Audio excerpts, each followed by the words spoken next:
and welcome to Lok Talks. This is Dr. Lokesh Bhatia. Welcome back to this channel. And today we'll be talking about a very, very thoughtful question.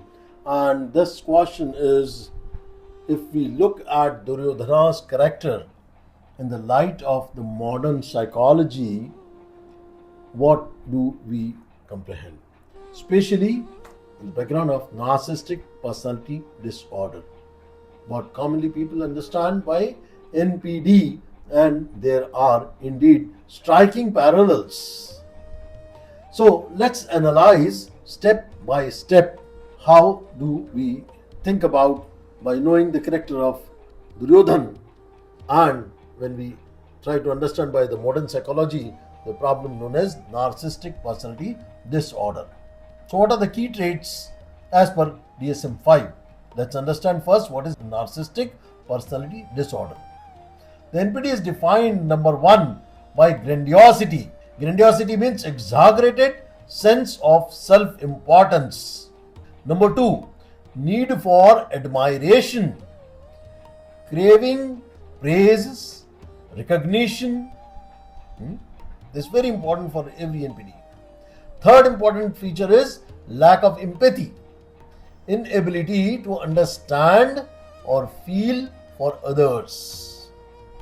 The fourth important characteristic feature of NPD is arrogant behavior, self-entitlement, superiority complex.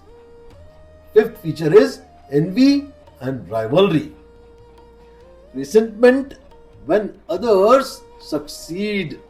The sixth important characteristic feature is exploitation, using others for personal gain. The seventh important characteristic features of NPD is resistance to correction, not accepting criticism.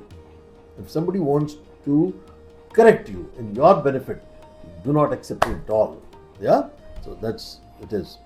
Now coming to the characteristic features of Duryodhana's personality. Duryodhana in Mahabharata, whatever we come to know from different books. Number one is grandiosity. Always believed, I am the rightful heir unto the Hastinapur.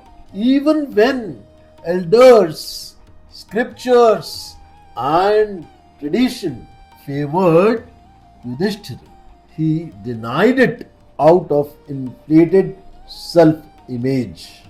Second feature of Duryodhana is envy and rivalry. Could never tolerate Pandava's prosperity. He could never tolerate Pandava's prosperity. If we see the Maya Sabha incident, his burning envy after seeing Indraprastha's opulence, he was full of jealousy. Third important feature what Duryodhana had, lack of empathy. Didn't care about Draupadi's dignity in the dais hall. Insisted on humiliating her despite elders pleading to stop. He did not listen to any one of them. The fourth important characteristic feature what Duryodhana had, thinking of his arrogance, refused Krishna's peace proposal. Suchyagraham nevam dasyami. I won't give even a needle point of land without war. Saw the kingdom as his absolute right beyond reason. The fifth important characteristic feature was exploitation. Manipulated Shakuni, Karna and even Dhritarashtra for his own ambitions. He used their loyalty for his pride-driven goals. Next important characteristic feature what Duryodhana had was resistance to correction. Ignored repeated advice from Vidura, Bhishma Pitama, Dronacharya, Gandhari, Sri Krishna, and his narcissism blocked self-reflection. So next important feature is collapse with shame. After defeat, he hid in the lake, unable to face the reality. So narcissistic personality disorder often ends in fragile self-esteem, collapses when grandiosity is shattered.